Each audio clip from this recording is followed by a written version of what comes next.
Okay, good to go. It is now 4 p.m. on Thursday, July 27th, 2023, and we're calling the UIDRB meeting to order. Before we get started with the actual applications, a few items of business keeping. For the record, the next scheduled business meeting would be on Thursday, August 10th. But note, these are only as needed. Our next actual UIDRB meeting will be Thursday, August 24th at 4 p.m. in this same room. And so now we want to swear in staff. So Stephanie and Belkis, I assume Belkis is participating today.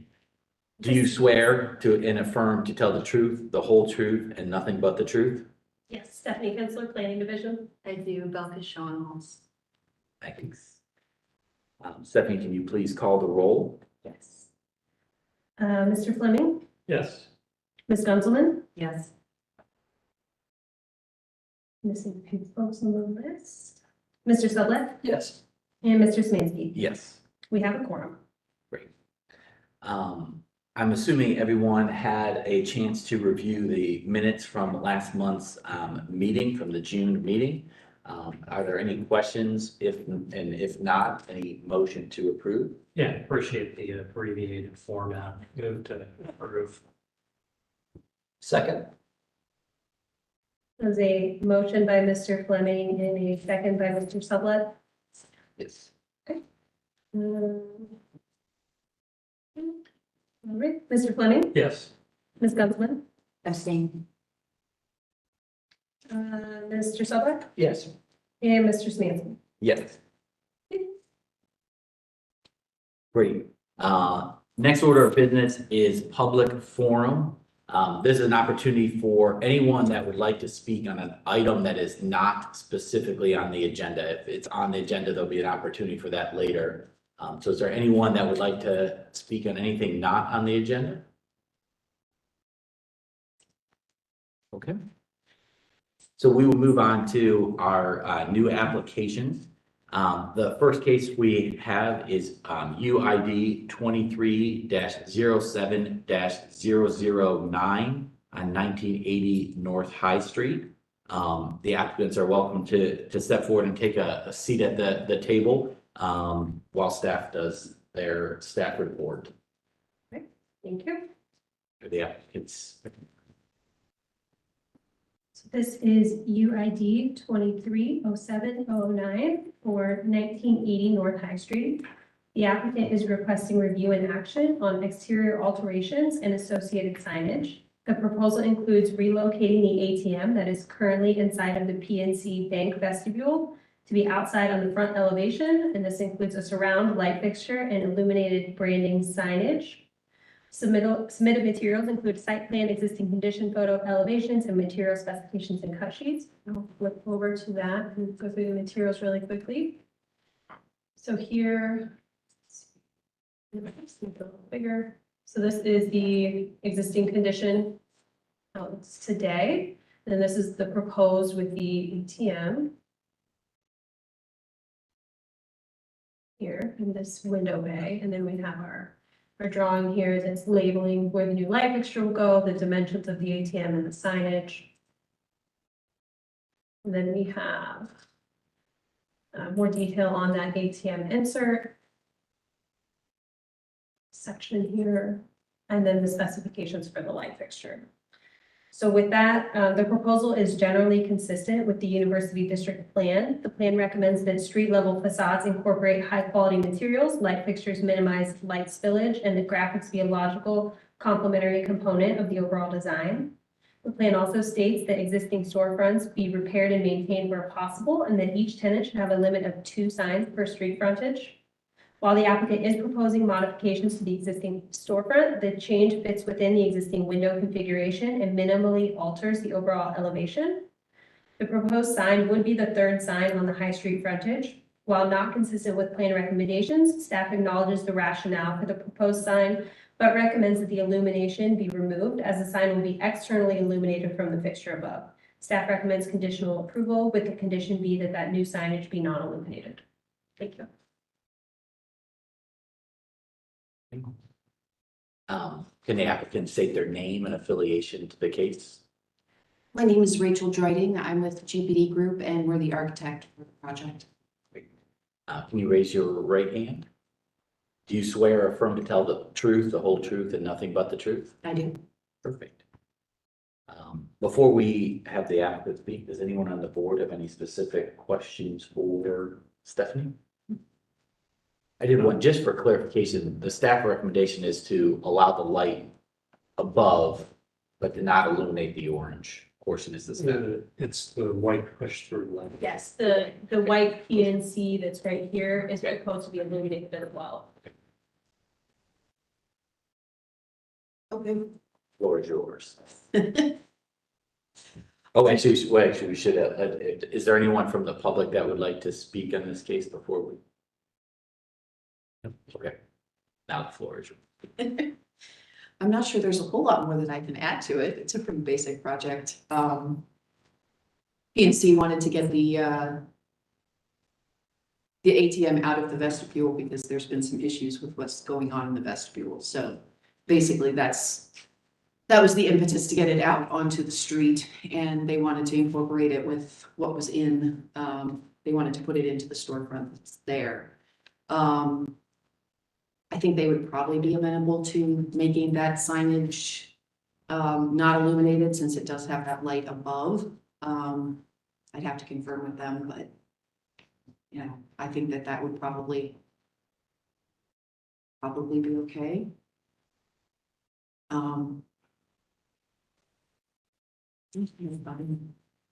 Yeah, I mean, I think, I have no reason to sort of disagree with staff's recommendation. I think I'm good with it. Remove the lighting and push through letters and propose theirs. Yeah, but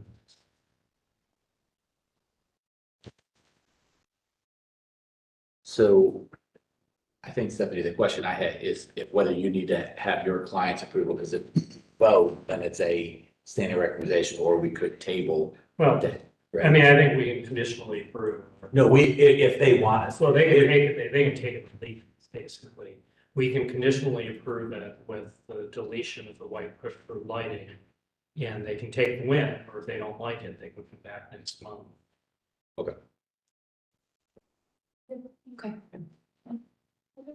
So we would need a motion then. Move to approve the application submitted with the condition that the white push-through lettering immediately above the ATM not be illuminated internally. I second. Second, okay.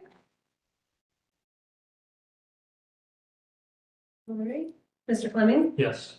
Ms. Gunzelman, Yes. Mr. Sublette, Yes. Mr. Samansky. Yes. Motion carries. Thank you. We will now move to our conceptual applications. The first conceptual application is UID 23-007 -07-010. If the applicant can come to the desk while staff does their staff. Thank you. This is for 81 to 83 West 8th Avenue. The applicant is requesting a conceptual review for the construction of a new 4-unit residential building. The proposal includes the demolition of 2 potentially contributing single-unit dwellings circa 1900 on the properties, construction of a 4-unit residential building, 8 double-stacked parking spaces to the rear, a rear yard tree, and sidewalks from the parking area to the rear units and from the front units to the public sidewalk on West 8th Avenue. Exact variance details are yet to be determined. Submitted materials include site plan, elevations, photos, and a structural report. I'll scroll through the materials quickly before we go through the staff analysis.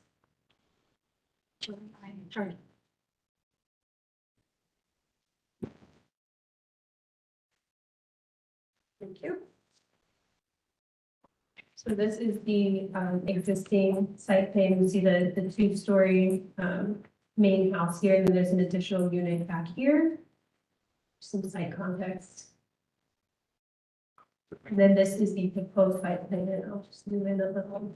So you see the 8 spaces here, the rear yard, the tree, and then you have 4 units that seem to essentially mirror each other, 2 forward facing and 2 rear facing.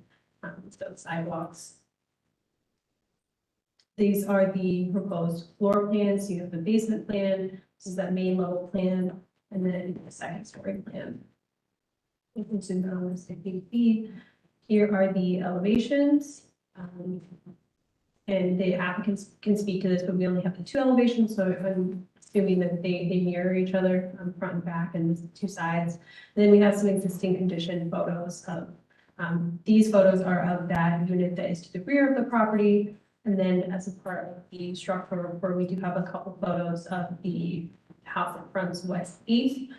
They're not labeled, so I'm not exactly sure which one these interior photos go with. The applicant may be able to provide some additional context there as well. But then we have the comments from the structural engineer about the front and rear of the home. So with that, the proposal is generally consistent with the University District Plan. The plan recommends this site for medium intensity residential, which permits a maximum FAR of 0.6, a 35-foot height limit, 12% minimum landscape area, and a maximum of 8 parking spaces double stacked. Building depths should also be no more than 2.5 times the width.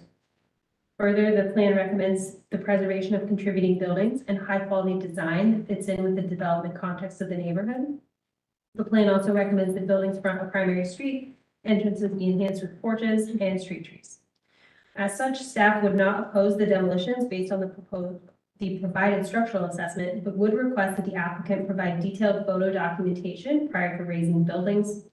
Staff recommends wrapping the sidewalks along the sides of the buildings to further enhance site circulation and connectivity. Staff also encourages the applicant to reduce the parking to 4 spaces to allow for additional green space given the availability of on-street parking in close proximity to transit and pedestrian and bicycle infrastructure.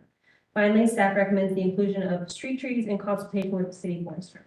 Staff notes that additional detail on the land use standards, material, lighting, and landscaping will need to be provided as the design progresses. No recommendation is provided as this is conceptual review. Thank you. Thank you. Applicant, would you state your name and affiliation to the project? Julie Bullock, and I'm the architect. If you raise your right hand, do you swear to tell the truth, the whole truth, and nothing but the truth? I do. Thank you. Are there anyone from the public that would like to speak on this case? Okay, the floor is yours. So first of all, the demolition was approved last week for both the front building and the back building by the University Area Review Board. I can get into why if you like, but I mean, that's up to you, if you want to hear it or not. I did have one question. I was coming up with a 0.5 rather than a 0.6 floor area ratio. That is based on the language that is in the plan. That's not based on the calculation you did. That's just saying what the maximum allowed would be. Okay, because it's in the FAR1 district, which I think is a 0.5. So anyways, that's, I'm still trying to narrow down these variances and the code information. I have to say, I do a lot of these and it's the most complicated in the university area that I've had to deal with. So I've been going back and forth with Christine. I think this is close, but I don't think it's 100% yet. There might be a little bit of tweaking. I did talk to my client and he agreed to drop the parking spaces down to 6. I have to say, I think on-street parking in this area is a little difficult. This street is a street that's, it doesn't have a lot of original buildings or historic buildings left, and there are a lot of apartment buildings on this street.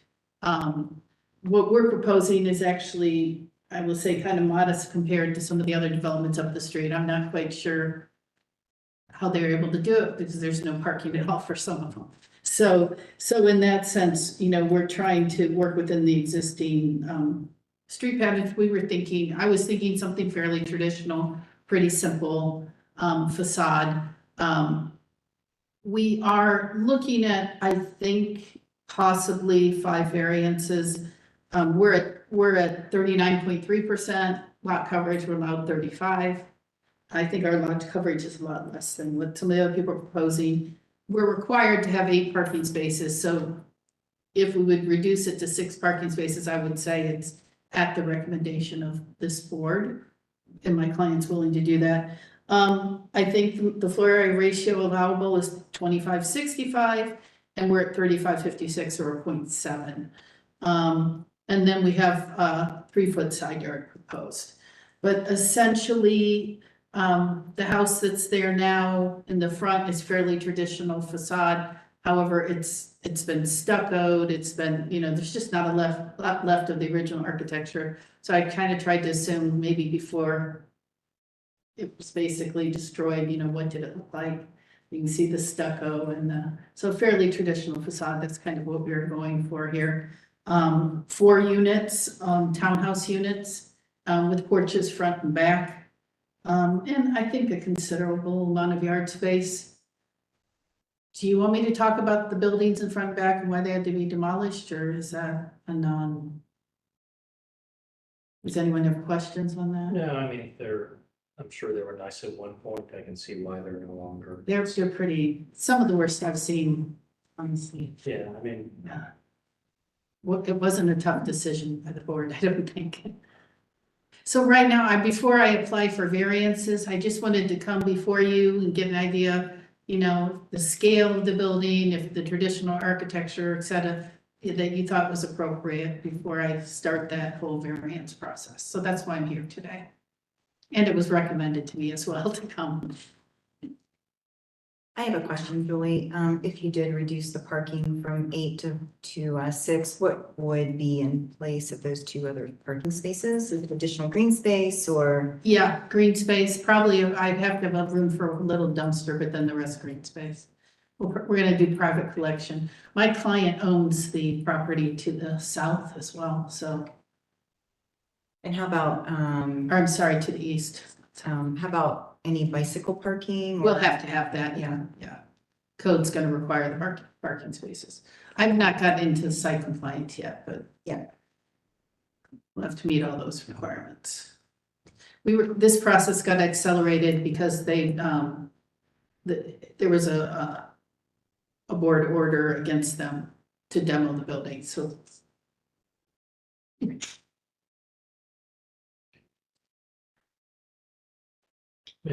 yes. I mean, in general, I support the variances. I think the density is fine, the bulk mass, the number of units is fine. I would be inclined to agree with staff, less spaces are better. I'd certainly be more willing to support this with 6 spaces. I encourage you to talk to your client about 4, just to reduce congestion in the asphalt in the neighborhood. I'm sorry, I didn't hear that last part about the asphalt. Just congestion in asphalt. I mean, I get the neighborhood's got lots of double stacked cars but it makes for a shitty alley. And Yeah. It's just, so 6 better than 8, 4 would be better than 6. On basis of that, I think the bulk and the mass is fine. Aesthetically, you're an architect. I think, I trust your judgment. I would say you can remain within kind of the character of the neighborhood. You could be more contemporary or calm. I would just say a couple of things. You might want to consider articulating, given that the building is like twice the length of a traditional building, maybe create a bit of a break between the front and the back versus, mirroring it, where basically it's symmetrically mirrored north, south, east, west. Like you could treat the front half as if it were, kind of the building and rooms were centered or something. That makes sense. Something to That's a good articulate. idea. And then I think the only other thing I would say is you probably could add a few more windows. First floor living room, second floor bedroom corners. I think it would cost your client a little more money, but it would give you nicer spaces and a nicer building for the neighborhood. And if your client complains, remind them that they're going to get more bulk and floor area. He'll be fine with it. He wants it to be a nice looking building. I know staff recommended having walkways around both sides of the building. I would prefer just one side of the building and maybe give a little bit more room. I know you have 3 foot on either side. I would even be approved like a 2 foot on one side and 4 on the other, so you get a little bit better sidewalk going down one side.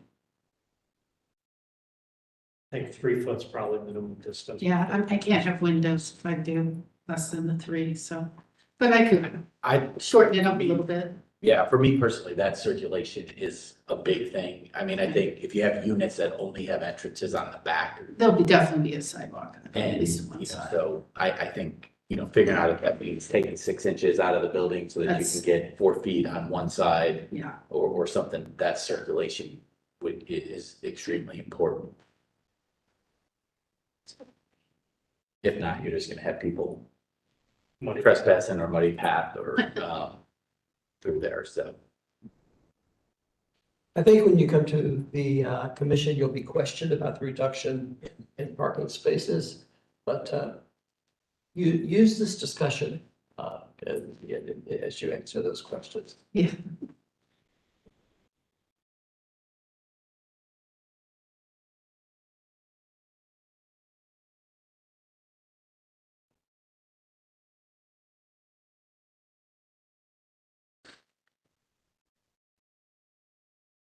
Any other feedback you feel you have? I'm pretty good. I did have one question that I didn't get answered. And I don't know. Do you make a recommendation on variances or is that Yes. just, Yeah. you do? Okay. Yeah, I mean, the UAC makes a recommendation of variances and we do as well. And then of course we have authority on design. Okay, so I'll get these firmed up and then come back next month. I think Tim had a good comment. Use our comments and staff's comments in your next discussion with the UAC. Okay. That's all I needed. Thanks, Jim. Thank All you. right, thank you for your time. Appreciate it.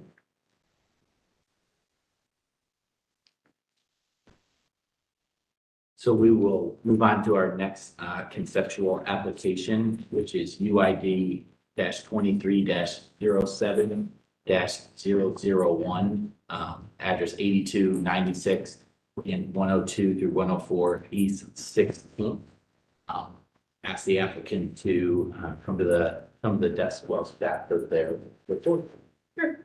I would just like to say before I start on the staff report that I did receive some updated materials this afternoon. I did not have a chance to revise the staff report. So I'm going to read the staff report and show the materials that it was written based off of, and then I'll flip through the new materials. The applicant wanted to make sure to get those to you all so that they could, you can have the most current information to inform the discussion. So as stated, this is for 8296 and then 102 to 104 East 16th. The applicant is requesting conceptual review for the construction of a new residential building. The proposal includes the demolition of several potentially contributing buildings on the properties, construction of a new 6.5 to 7-story residential building with amenity space, street trees, and parking on a portion of the first 2 levels. A new curb cut is proposed for East 16th Avenue. The submission includes photos, conceptual floor plans, site plan sections, and elevations. We'll go through those materials quickly. This is the site that you're talking about. Here's High Street to help orient you. These are some existing condition photos. The church building. These are some interior photos. The applicant will plan to talk a little bit more in detail about some of the items from the interior that they are planning to repurpose. Here is just some additional site framework detail. You can circle back to any of this if need be. And then here is the kind of the first floor plan. This is leasing amenity space. There's a cafe here. These are townhome units, and then you have that parking on the first floor. And then here is that additional curb cut. Here is that with some site context. You see the proposed street trees. And then this is an overall site plan of building in the roof lines. Floor plan. Here is a building section. And then this is just an overall illustrative massing and showing you context with the streetscape. And then we have a few different renderings. As a part of this package, the applicant was showing different kind of material options and some different elevation configurations. So here's one of those. Here's some different materials. Here, reflected on this elevation. And then an additional option. and then that elevation. And then here is where they started to do some of those calculations based on the development standards. With this, the proposal is generally inconsistent with the university district plan. The plan recommends, or the recommended land use is institutional. The plan provides guidance on adaptively reusing institutional sites that states that new construction should be generally compatible with the existing neighborhood fabric, noting that higher densities may be appropriate for larger sites if the proposal provides usable open space, adequate parking, and addresses other plan design guidelines. Staff notes that these properties are generally surrounded by parcels recommended for higher intensity residential. A higher intensity residential development on this site could potentially be supportable if the proposal is consistent with other plan recommendations. The University District Plan also recommends open space preservation be a primary consideration for redevelopment proposals. An alternate proposal should conserve as much open space and mature trees on site as possible. Further, the plan recommends preservation of contributing structures. The buildings on site are potentially contributing. As such, staff encourages the applicant to explore an alternate proposal that would preserve the duplex at 102, 102 to 104 East 16th in kind. Staff could potentially support the demolition of the church building if the proposal exhibits a high level of site and building design, utilizes quality material, and is compatible with the surrounding neighborhood. Finally, staff recommends the applicant take the University District Plan recommendations regarding building and site design materials, lighting, landscaping, and parking into consideration with any future proposal. The applicant should be mindful of the applicable land use category standards and engage with the Department of Building and Zoning Services to identify any needed variances. As this is conceptual, no recommendation is provided at this time. And I will flip over really quickly to the revised materials, and then we can proceed with the discussion. So this is the revised site plan. You're seeing 533 beds. It looks like that is a reduction of 40 beds to accommodate keeping some of this open space and mature trees, 67 parking spaces. And then you can just see the reconfiguration here of the actual building.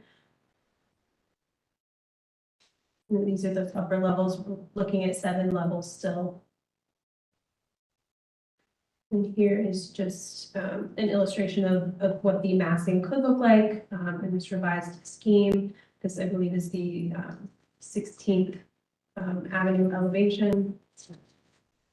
And then here is that again. Looks like just a different roof configuration. These are have some variation between pitched and flat, and this looks like a more flat configuration.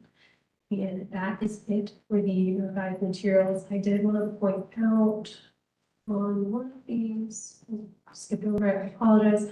On this first one, they have noted where some of those features they're suggesting to salvage would be reused. So you can see here, it says the stained glass, and then this is the wood ceiling. So just pointing out kind of where they're identifying where those would be in the new building.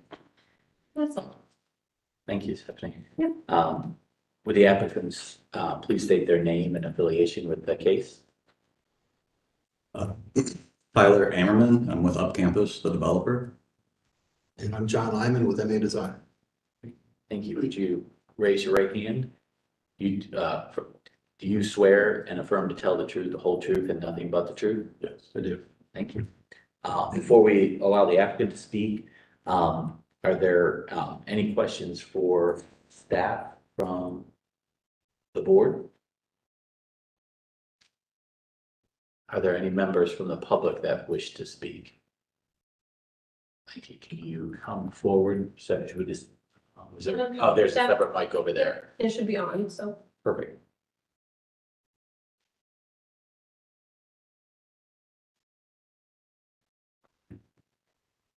Before you speak, can you raise your right hand? Do you affirm to tell the truth, the whole truth, and nothing but the truth? I do. Thank you. Can you state your name for the record? Dave.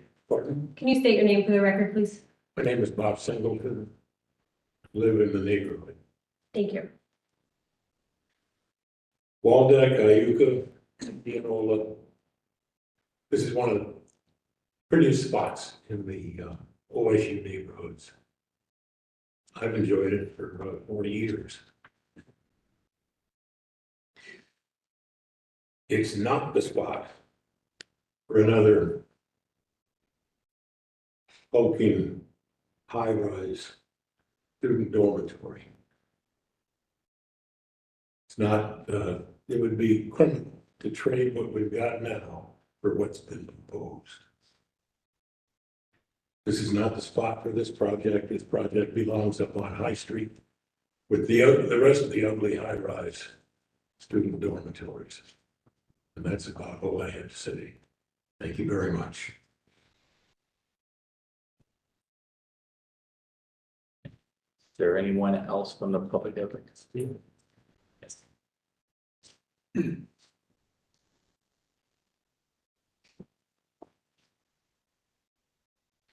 Before you speak, would you please state your name for the record Sandy Wyckoff, and raise your right hand? Do you swear or affirm to tell the truth, the whole truth, and nothing but the truth? I do. I'm a member of the former Summit Church, which has now been merged to School of Hope. I just wanted to speak that I'm in support of the concept and appreciate that Up Campus and MA Design have endeavored diligently to incorporate the materials from the inside of the building and now have tried to adapt to the request to add additional green space and these are the trees. And would like to acknowledge that I think is a good relationship. Thank you.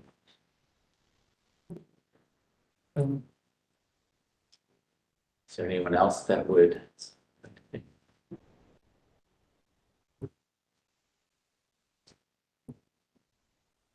Susan Keeney. Okay, raise your right hand. Do you swear or affirm to tell the truth, the whole truth, and nothing but the truth? I do. Thank you.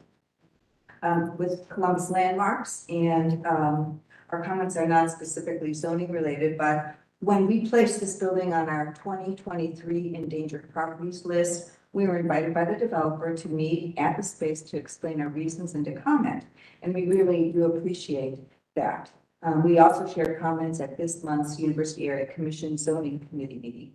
So the building is a 1954 mid-century modern structure that was the former Westwood Foundation at OSU. In 1983, the interior was redesigned and repurposed by the award-winning architect Ed Sovick to create a contemporary worship space. This interior space is an exceptional, intact example of Ed Sovick's central concept. Great care and artistry went into the design and fabrication of each feature, with special attention to the extraordinary custom stained glass, the undulating wood ceiling and furnishings. Design excellence is why this space is valued. Before seeing the concept plans before you today and some of the modifications, we did have a meeting at the church and a good discussion that included the developer and architects, the church trustee, and the consultant for the United Methodist Church who assists with congregations with property sales. And we met at the church to view the space. We all left, I believe, with an understanding and an appreciation of the architectural significance of this space, the entire interior architecture. We heard from the developer that the total building was not going to be saved, but that the important architectural elements were going to be preserved, excuse me, and adaptively repurposed. Since this meeting, we've seen some quick sketches of where those elements might be used. So beyond preservation and not really in the realm of Columbus Landmarks, I should mention that we did have some additional discussions and they included the topics of zoning, context, green space, and community benefit. So with zoning, it was noted that the properties, of course, in the AR4 zone, 35-foot high district, it was highlighted, though, that the neighborhood has an overall residential character. That was an important note. Context, we discussed that any new building must have a relationship to and respect its neighborhoods surrounding all edges of the property. Green space, as was mentioned before, the importance of green space was noted. And this mid-century building may not be everybody's aesthetically pleasing building, but it's beautifully sited, and it is a historic building, 50 years and older. It means historic. There is a wide expanse of green in front, something that is lacking in the district. And community benefit. The community can't enter the building for security reasons, and the stained glass will be repurposed in there. But the importance of the pedestrian experience was stressed. and how the building meets the street. There should be some benefit to the community. Columbus Landmarks was asked to support the project. We've thought about it, discussed it a lot with our landmark staff and board. And at this point, it was determined that we could not support the plan as currently presented. But it is our hope to continue in dialogue with the developer. So, thank you. Is there anyone else from the public?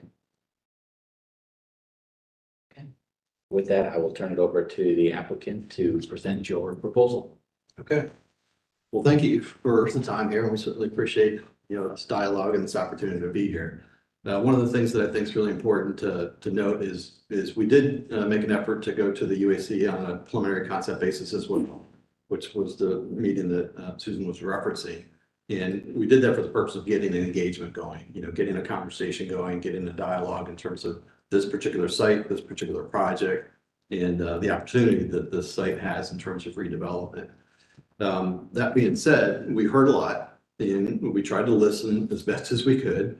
And the sketches that you have here are in direct response to the conversation that we had with the various different people that were at the University Area Commission meeting that night. And just as a note, two of the Architectural Review Board members were there. Tim was there and KB was there as well. So we did get their input in response to the initial concept design that we put together. So if you can go back to the floor plans, I'd kind of like to just go straight into this revised concept plan so that we can respond to you guys in terms of what we heard and how we responded. And if it's permitted, I would like to go over to the screen and walk through the design concept. Point out a few things that we did address, if that's okay, as opposed to me trying to point my finger and you guys trying to figure out what I'm pointing at. Sure. Okay, so one of the many things we heard, as noted, was the green space. Was critical. There's some very mature trees that. Fiona, can you move your mic on maybe over there so that it gets to the record? His voice is also being captured with this larger microphone in the middle. Okay. So as long as he projects, we'll be able to capture it on the. I'll turn it on and then. Someone's, go ahead. Okay, great. So as I mentioned, the conversation pointed out a couple different things. The green space that's out in front of the street, addressing the streetscape was important, and the mature trees that were there, and some level of engagement with the streetscape was important in terms of scale and what it does offer to the community. The other comment that we heard relative to the first design is that it was fairly inward. And so one of the things that we really worked for was trying to make it more of an external. You still have a courtyard space, but trying to address the street was one of our primary considerations in coming up with this design. So where we started was basically with the garage, because that's a mass of the building that takes up a large part of the site. And then what we endeavored to do was obviously look at where those existing trees are and find ways to basically compress the footprint of the building so that we could retain more of that green space. And then the other part of it was when you look at any of the urban fabric streets around that area, there's a certain rhythm because of the lot sizes and the parcel widths that are there. So just by nature of the planning, there's a rhythm to the street, and the rhythm of the trees all kind of go together. What we did is we, looking from this side going this way, we created these elements that are here in the middle, and this piece here, this piece here, this here, and on this side.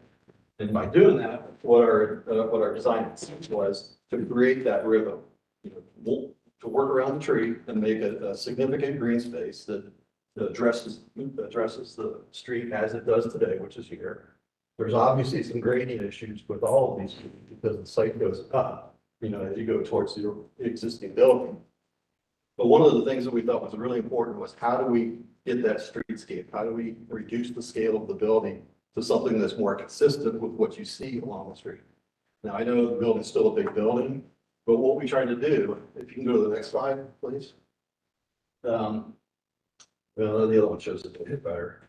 Actually, just go to the elevation because we can kind of go through there. So these elements here are the ones that I pointed out in plan. in terms of trying to create these at smaller scale. And the other thing we did, because you can tell by here, Sorry, I'm gonna make it a little bit bigger. jumped up me.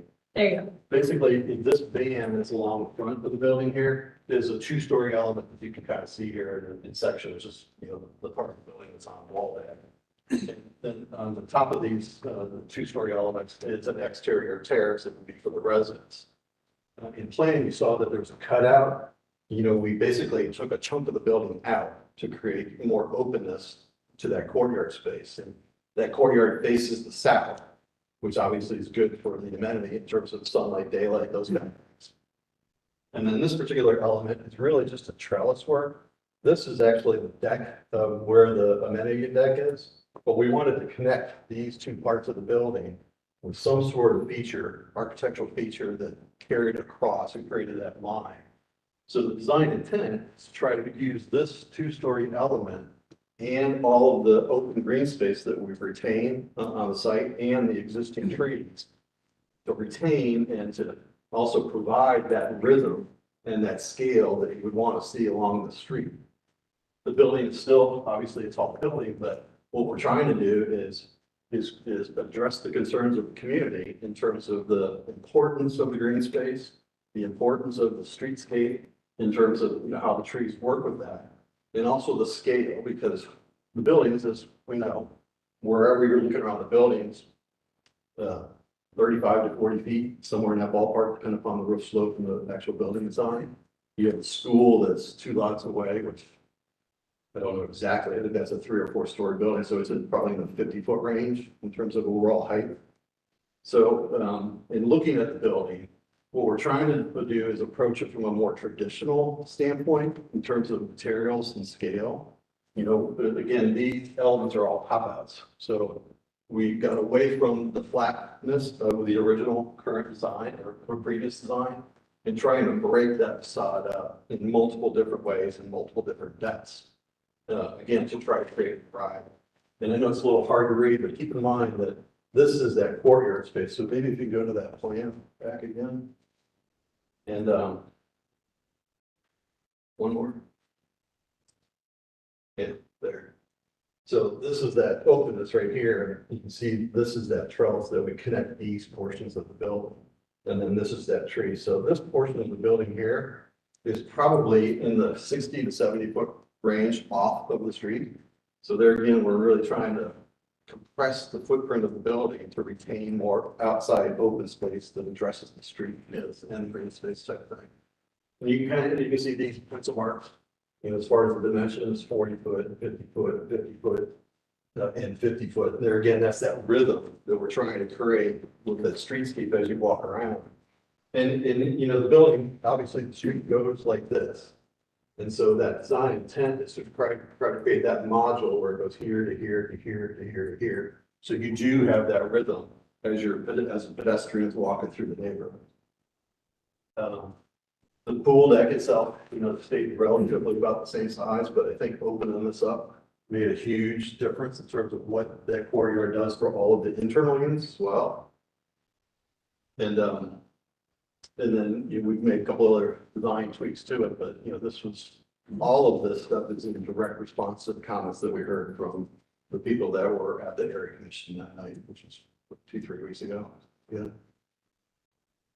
So we've tried to pick up as many of the comments that we could in a short amount of time. Again, this is very much still a concept, but I think it's a pretty strong concept. I think the way that we've approached the rhythm of the building and trying to break down the scale at the street is fairly successful. And again, from a material standpoint, if you just go by the colors, you know, we're trying to use more traditional materials, masonry, you know, brick and those kind of things that you would see on other adjacent buildings. So that's kind of a real quick summary in terms of where we're at. We did in this particular plan, we did reduce the amount of parking that we originally had. We went from 2 floors down to 1 floor, and that was kind of a product of the overall design concept. But the exterior is a big part of the conversation today, and so that's what we're really interested in hearing, how we've progressed from where we originally were to where we are today. So, Tyler, unless you got anything else to add, or Dave's here as our representative as well. Would like to start. I'm willing to start since I had the advantage of the previous review. And I do want to acknowledge the changes that you've made. You've robbed me of my planned derogatory comments about donuts. And I do think that opening up is an improvement. I still have enormous problems with this building. I think this is a key site, this transition point between the denser high street standards and the more open, lighter scale quality beyond, and the open space and the green space. I would note the staff review comment that is well put. Open space preservation should be a primary consideration for redevelopment proposals for sites that include significant amount of existing open space. And a courtyard's not the same as open space. And certainly the whole green space effect that existed before is obliterated by the scale of the building. I simply have difficulty in applying, in putting a high street standard sort of building onto the space. I think instead it destroys the balance of this space that exists now as a transition point. And I also think it sets a precedent for the extension of this scale of building that could be a tipping point for a larger area and be a real detriment to the entire district. Preservation has not come up in this discussion. I think it is a very important point here. We have a unique interior here. Certainly, my colleagues are familiar with KB's research and writing on this, so I don't have to go into those qualities. I think it perhaps takes, we usually think of exteriors of buildings in terms of preserving landmarks, and maybe it takes a kind of a mental leap to think about the preservation of a significant interior like this. But I think if you think about it, interior preservation provides more challenges and interesting challenges and opportunities for rears potential than simply exteriors. And I think what you have going here is not preservation. It is not reuse. It is simply salvage. And I think it is something I have a very hard time supporting. What I really would like to see is this space being incorporated or reconstructed in some way. I think there are lots of interesting opportunities in terms of an event space, a performance space, an educational space. Maybe we uniquely have an apartment complex that features that centers around a community center instead of a swimming pool. I don't know. I mean, I think there are lots of opportunities for using this, but I think it's a very important part in this proposal. And I don't think saving pieces at all deals with the issue. Obviously, Sobek's concept was not about the individual pieces; it was about the space. Yeah. Regarding the interior elements, it is the full intention to reuse and repurpose those elements that are there. One thing that's notable about the stained glass windows is currently those are on the north side of the structure, which faces a fraternity house. In our concept, what we would want to do is bring those particular elements forward so they're addressed to the streetscape side of things, because nobody can really see them right now, unless you're inside the space. You know, I think the interior is what we're talking, was what I'm talking about in terms of a preservation of a significant interior. So that issue becomes a little less important. yeah. One thing, and I don't want to debate, but I do want to. I'm just trying to give you input that you wanted. Yes, and I appreciate it. I very much do. The original interior space was a gymnasium. So it was a multi-purpose room that was used for the facility. Over time, and I forget which year, I think it was 1983, somewhere in that ballpark, where the space was renovated by the marquee architect into that space that we see there on the screen. So the original purpose of the building was a very functional purpose of that particular space. It in itself was repurposed back in the early 80s for a place of worship. And so we understand that the elements that are within that building, features, elements, architectural statements, whatever word you want to use to describe those pieces, are important.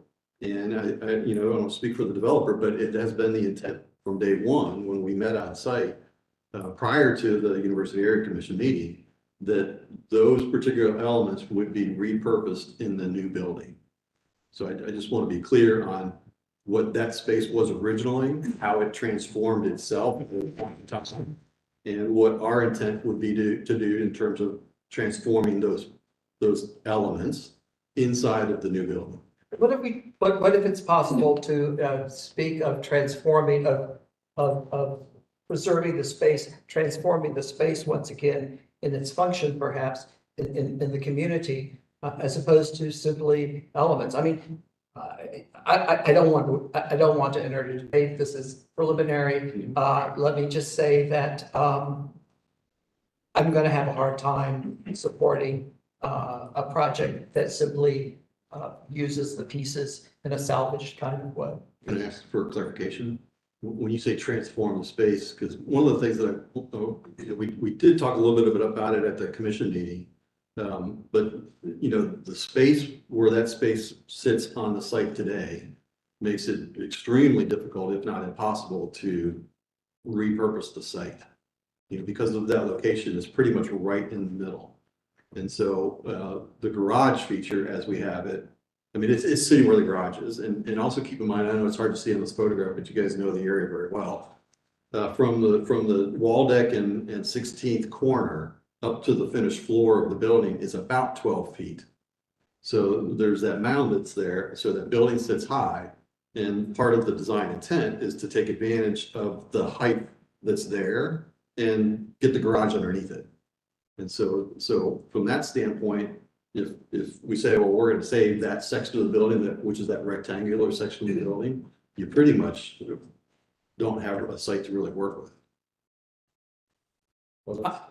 I don't want, I want to pass this up to other people. Sure, I understand. And I appreciate it. On or whatever.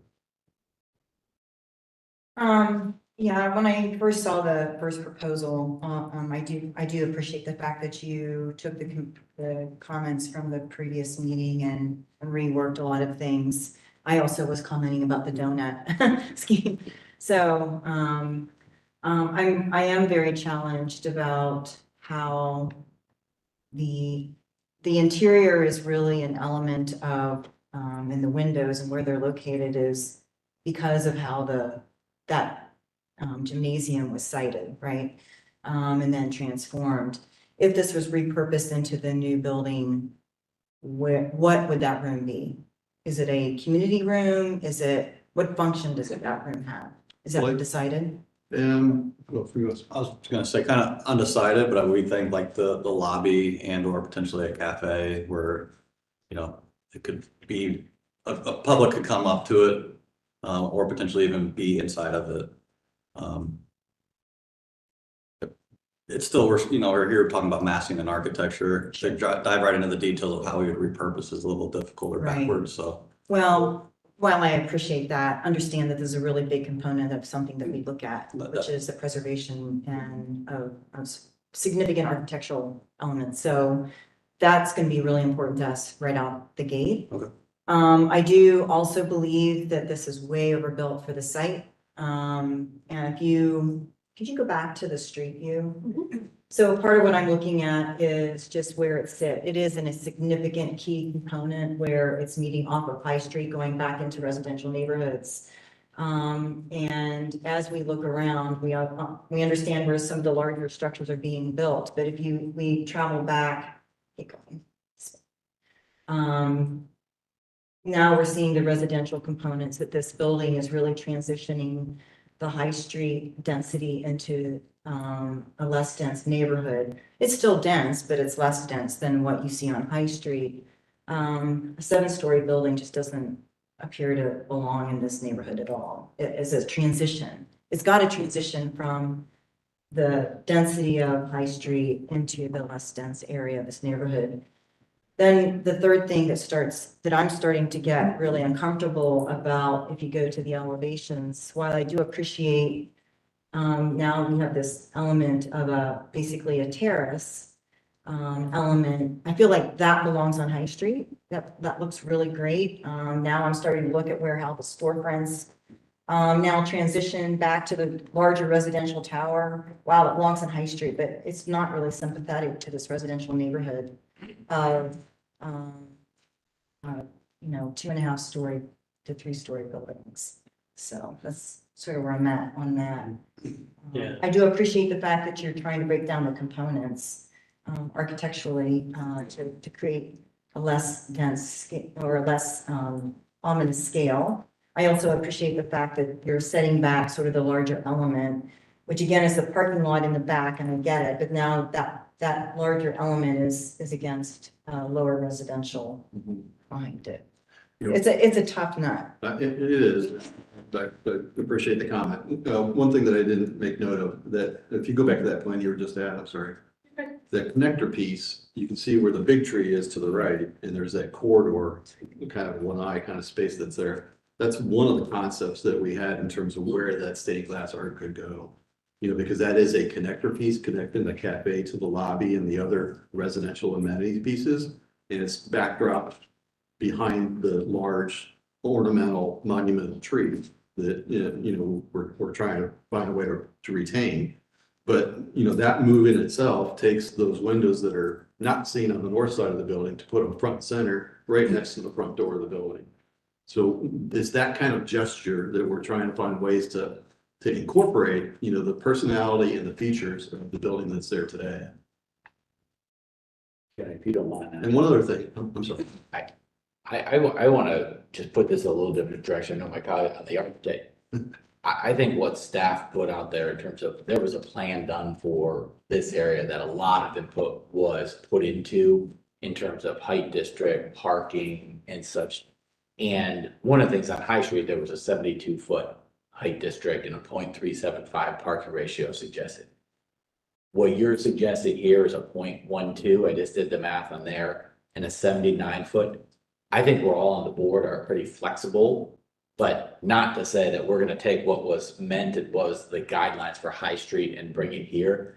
I will never get behind a 0.12 parking ratio for a student housing property in this area. This is already tight with parking, with everything there.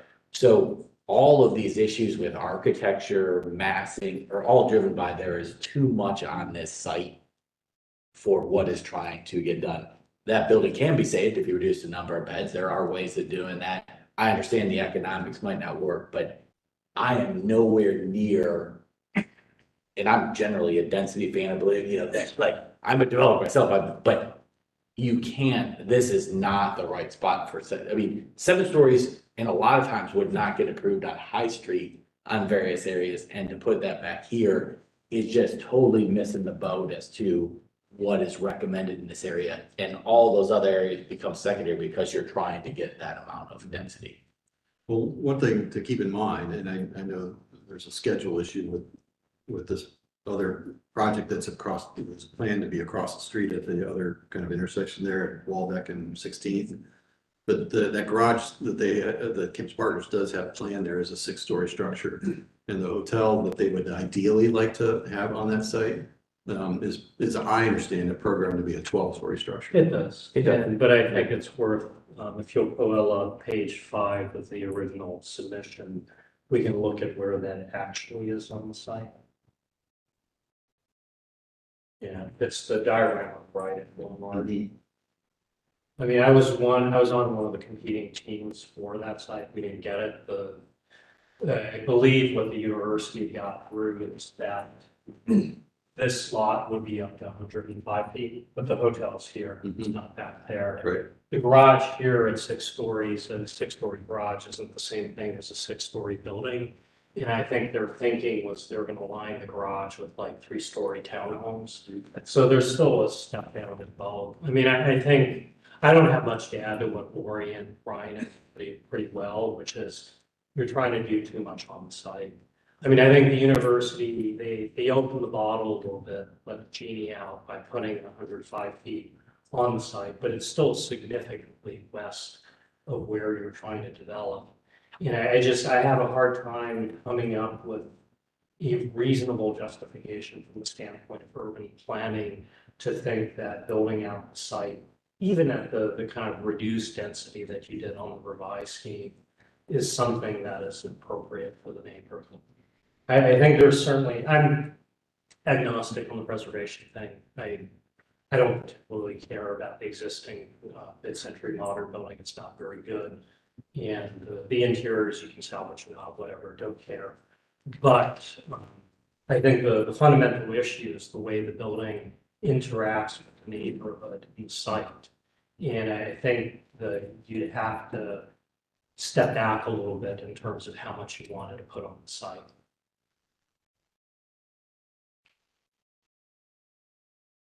Was we keep parking? Yeah, I mean, I guess just the parking, I mean, I gotta hear you. We do that, 15% at multiple Big Ten campuses that are same type of vicinity to the campus, like 2 blocks. I mean, we're 2 blocks to the 50-yard line of campus. That was kind of our approach. I mean, we've done it before, so we'll go back. Have you studied the other projects at OSU? What's provided? Yeah, definitely. Yeah, they're all higher. No, I know that. There was a comment. And Columbus is different than Chicago and different cities. I mean, there We're was talking really, Champaign, Bloomington. and there is a lot of use of cars here. And I just, there was a lot of discussion when the plan was done about and I'll give you the history lesson on what the old parking ratio, it was over 1 space per bed at one time, and then it was reduced, and there was a discussion with the UAC. As you can tell, as you listen to previous case of, even on the small houses, UAC wants more parking, there's discussions a little, there is that, I can't believe that parking, and maybe it did come up at UAC. I will tell you that, I mean, people on that board will lose their minds, I think, hearing a 0.12, and there was a lot that went into 0.375 and different areas. That doesn't mean that 0.25 or 0.3, that like, none of us are, that everyone knows exactly. But 0.12 in my mind is just not even in the realm of being acceptable.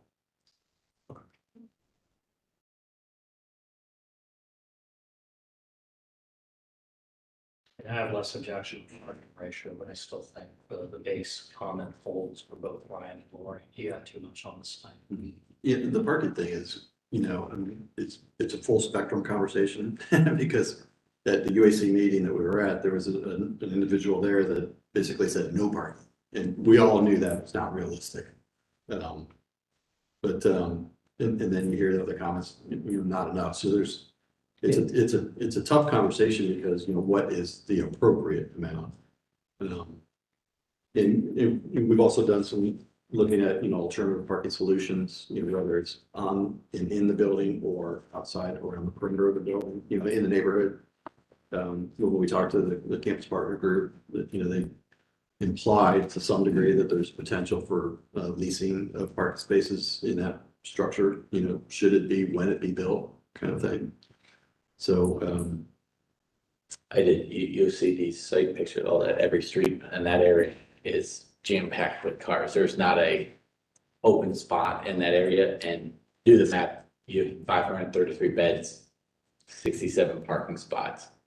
The first plan was at, I think, 32%, so. Which was closer, yeah. I mean, I was say, hey, I would love to see it higher, but I was like, okay, it's Yeah. pretty, that makes sense, but 0.12 is not in the realm for me. Because it affects other, like, in general, if I didn't believe it affected the neighborhood or other property owners, say, hey, you're the developer, you gotta live with, people don't wanna rent there, but it will affect people in the neighborhood on that.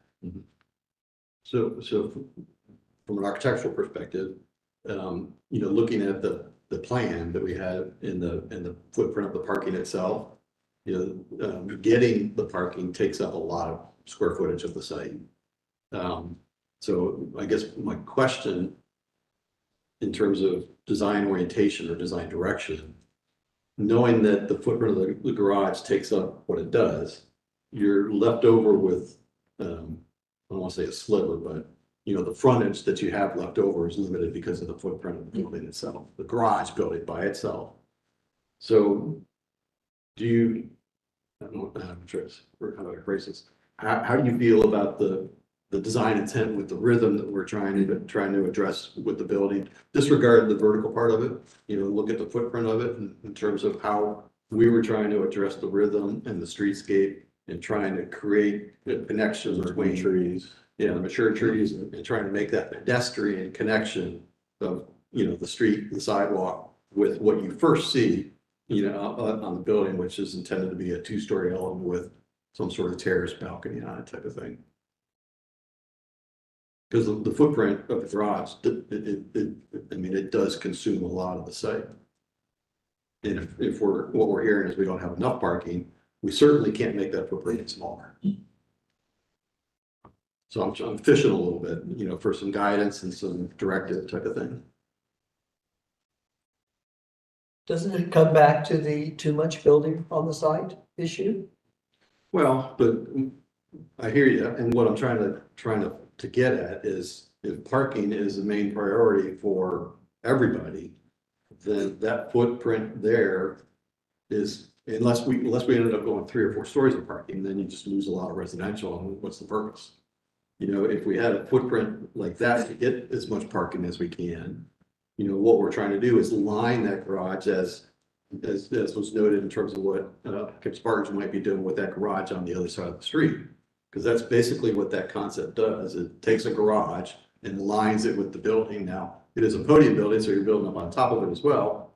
But the design intent with lining the building with smaller scale architectural features is consistent with what I understand as being the intent for the design of the garage across the street.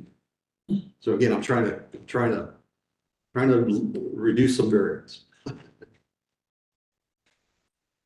think it would follow that if there was a balance between building and parking, that the current location of the parking would be more appropriate to have the building component towards the site that the people enter the residential neighborhood. But I agree, I think, it's overbuilt. The size of that and footprint of the parking could be reduced if the footprint or the size of the scale of the building was smaller.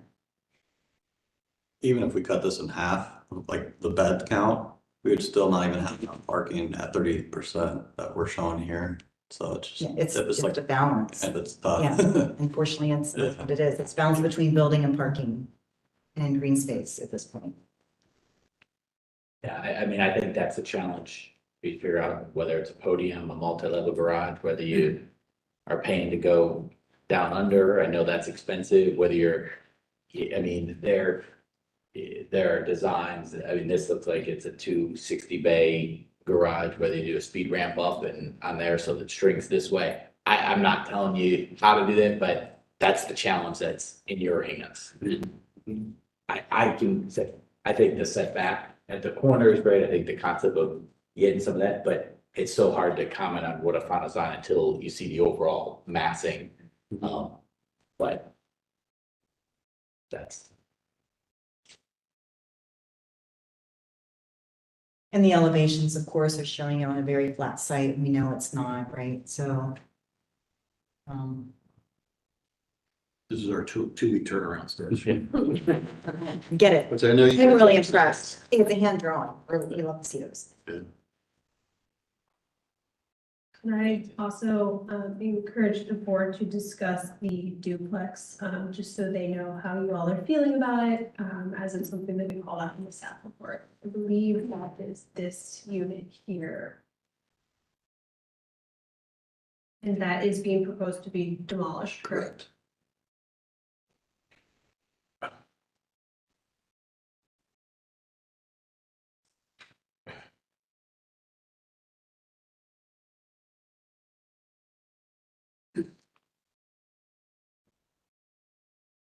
I mean, it's a nice house in the grand scheme of things. I'm not gonna, like,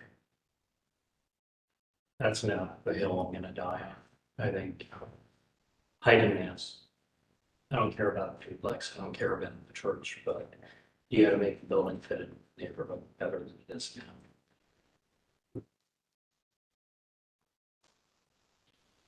I think there are bigger issues that to be settled, that the duplex needs to be viewed in context to how, you know, what you do with the overall site plan.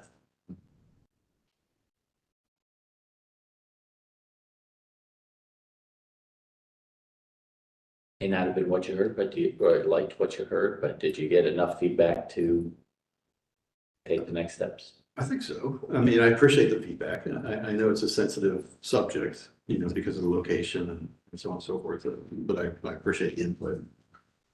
You know, hopefully, by what we did from the UAC conversation shows that we're really trying to make a good intent to address the comments. Thank you. I don't know, so unless you got something else. No, just appreciate you guys' time. Thanks for the feedback. Thank you. Okay, all right. Thank you again.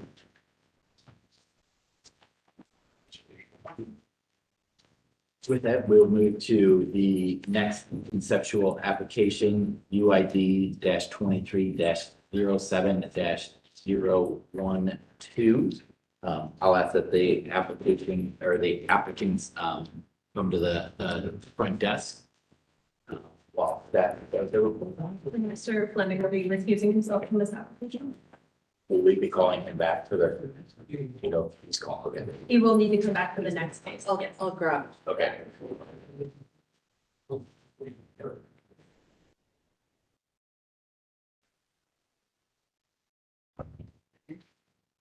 Okay.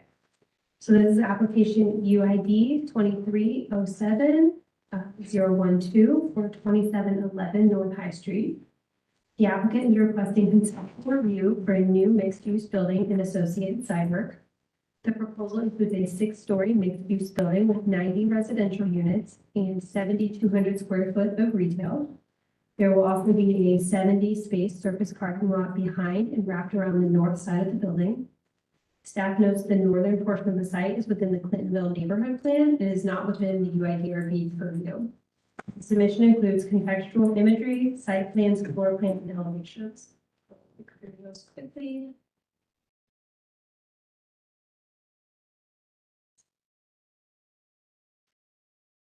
To a section here that this establishes the context. This is the site here. You have the ravine, High Street. More detail on the ravine. City of Columbus city line. Some historical photos of the mill. The streetcar interchange. And then again, here's an aerial.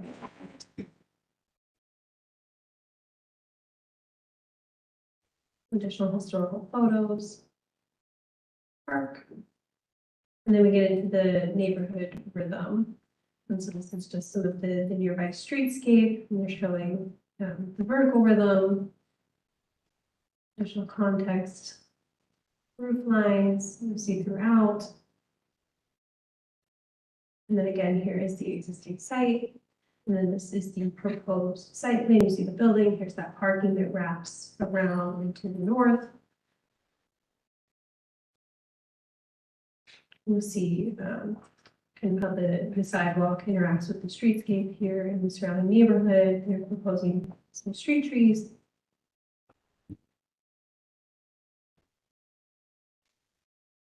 And here is the concept. And the applicant is, I believe, proposing two different concepts. Like we're looking for feedback on which preferred, which is the board's preferred scheme.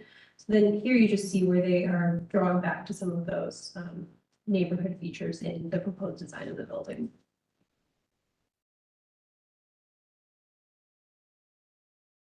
And then here's just showing the scale of the proposal with the buildings that are down the street. And then here are the two different options being proposed.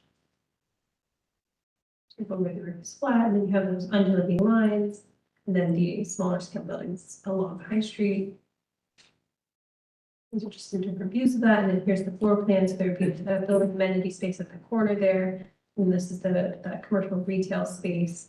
Parking, there's some parking would be covered, and then all of your back of house things off of the parking. Second floor, she showed some of those units, and then that there's fitness and amenity space. And here's just some more detail on those options.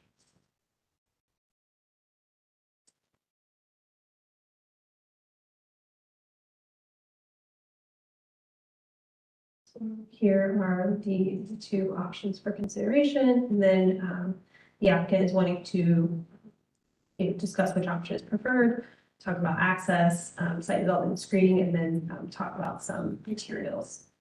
So with that, the proposal is generally consistent with the university district plan. The plan recommends neighborhood mixed use on the site, which should include high quality building materials and site design as well as materials, fits the neighborhood context and maximizes protection of the Glen Echo Ravine.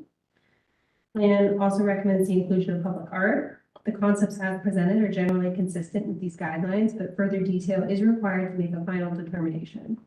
As such, to increase consistency with plan recommendations, staff recommends that the applicant provide additional screening for the parking lot along the North High Street frontage, add an entrance on High Street for the tenant space at the corner, mitigate stormwater runoff by way of enhanced landscaping along the western edge of the parking lot, as well as consider the use of permeable paving options. Consider opportunities to incorporate public art, include bicycle parking in the cutout on the North Street elevation, and then locating the mechanical on the roof or to the rear with appropriate screening. Finally, staff recommends that the applicant engage with the Department of Building and Zoning Services to identify any needed variances. Staff also notes additional detail on land use standards, material, lighting, and landscaping will be required as the design progresses. As this is conceptual, no recommendation is given at this time. Thank you. Are there any questions for staff? What area is not within our purview? Great question.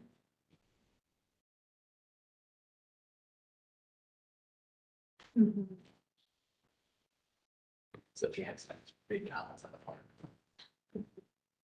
I think it's somewhere in here. I could pull it up on the. It's the right nub. I assume it's the It's parking the lot. park. It's the surface parking to the right of the building. Just Mhm. just making sure something.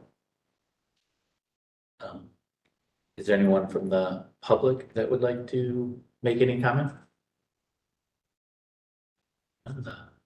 The floor is yours. Oh, yeah, I guess I should swear you. Can you please state your name? Sam Rosenthal. ADC. Okay. Do you swear and affirm to tell the truth, the whole truth, and nothing but the truth? I do.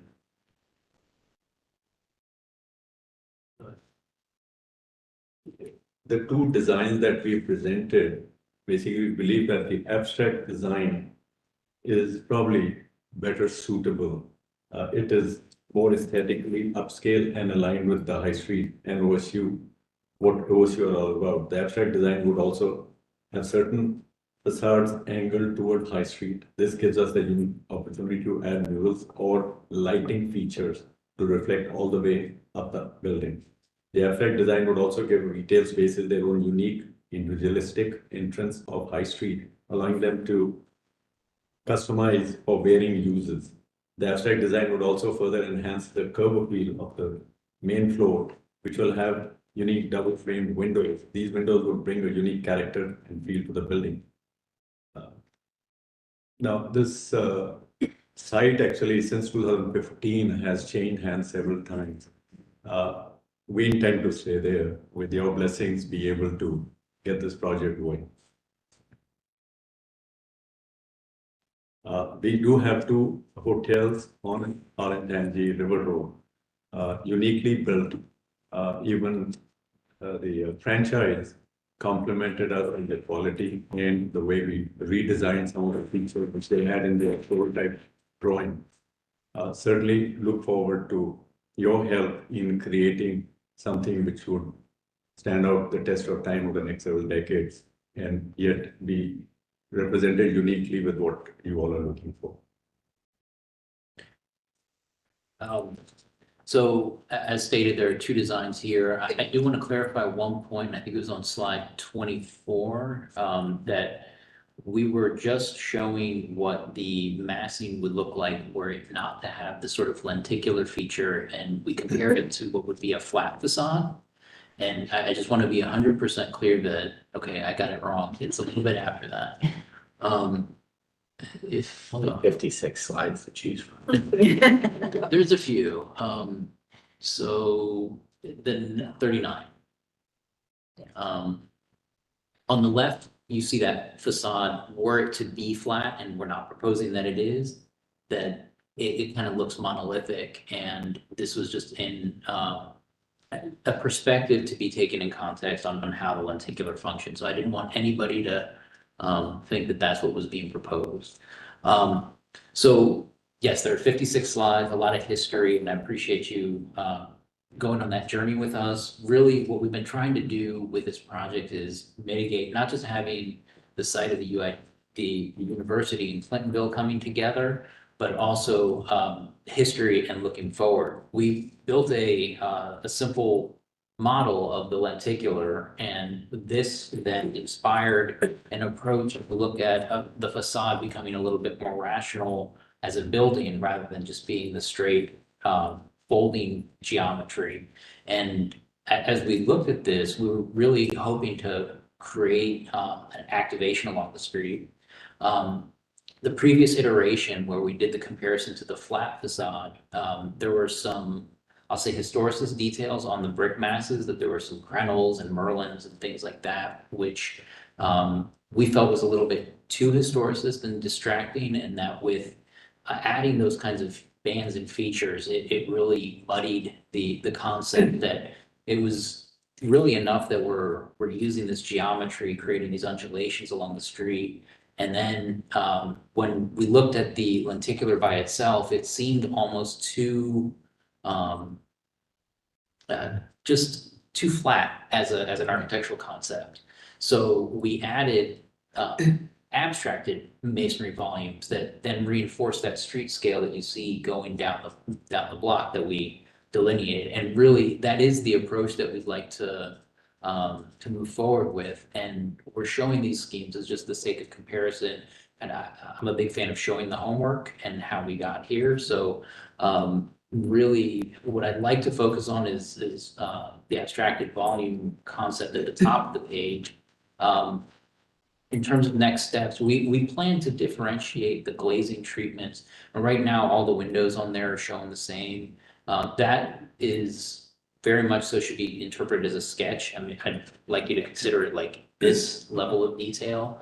I know the computer graphics make it look more finished than it really is. But what we're hoping to do is develop the scheme, look at the materials, get appropriate glazing.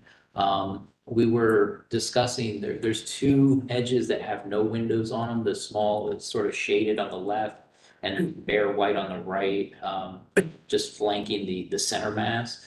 We see that as a great opportunity for a mural or color changing LEDs that could have some dynamism during daytime and nighttime.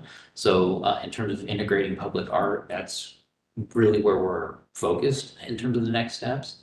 And really, we feel like we've developed this concept. We heard from you all the last time you came in about trying to address the corner more, and we've actually pushed the building forward on High Street. One of the things, we used to have the outdoor dining area, and that was just a lot of pavement out front, and it kind of isolated the building. So we really wanted to follow the streetscape, and again, this is the confluence between, there's that tree lawn that ends right at the site in Clintonville. And I think that one was in fact the slide 24 where the lines show it. But you can see the grass stopping kind of right at the right edge of the building there on the north side. And that's really that sort of demarcation line. And then we pick up the street trees and mirror the site treatment as you head south along High Street. So we brought the building forward. We're anticipating, there you go, that those two lines coming together at that point, it's mirrored across the street as well. You see the little strips of lawn there, and they go away completely. We are really just trying to follow that and kind of reinforce it with this plan. We totally agree about all the staff recommendations for screening and everything, and those would be our next steps. So with that, I'd welcome any comments in terms of the design development and thoughts on next steps. Just two questions. I don't know if it's for you or for staff before I'll let you comment. First is the question. We saw this before, and if my memory serves me correctly, it was kind of, hey, we generally are supportive of the height and the size, but that the massing needed a lot of work. So is this in general the same height as what was before, same number of stories and units? It is the same number of stories. It is a slightly reduced height. Right now, the roof level is at 74.4. It's a little bit higher, and we've got a parapet kind of around the building to provide screening. But it's a few feet shorter than it was before. And then there was a concept of this extended stay for hospital and certain unit types, and is that still there or is that out? It depends, because at the moment, the cancer patients we've been housing for the last 7 years at the Staybridge Suites, which is an extended stay property.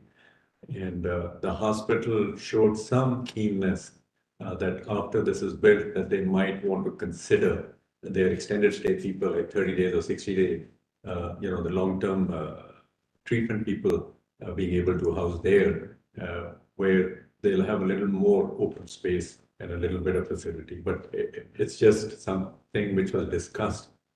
One doesn't know what direction they will go. But at the moment, we are housing about 35 of their patients at the at Arcadia.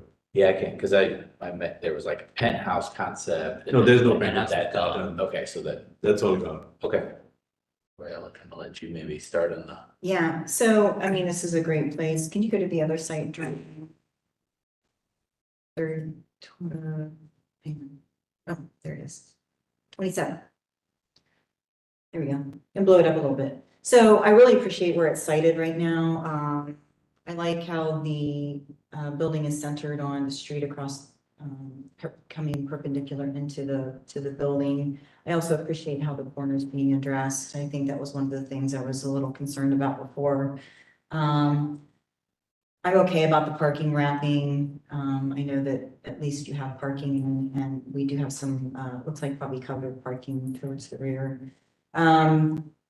I also appreciate the transition of the tree lawns to the street trees and sort of how you're trying to navigate sort of this transition point between a residential neighborhood and what starts to become a more commercial district, right, across the North Street, and then across High Street there as well.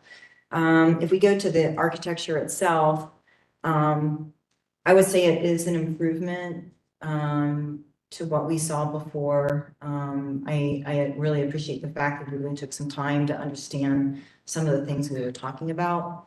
I'm a little concerned about sort of the plinth being 3 stories. It feels that the building still feels a little tall to me. Being 6 stories, transitioning to the north, there is a residential neighborhood. So that I struggle with that a little bit. So the massing seems a little challenging to me with the 3-story plinth. When I look at the lower, sort of, building, I'm kind of, there's a little bit of simplicity there that I think is refreshing. I'm wondering if there's a combination of the two that could happen that, is more sympathetic to that base. What retail component are you putting on the first level? Do we know?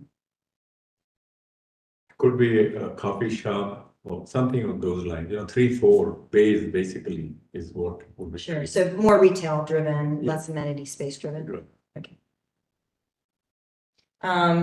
What type of materials you guys thinking about at this point with the undulation of the facade? Any ideas? Stucco and then some metal portion like we got on the staples.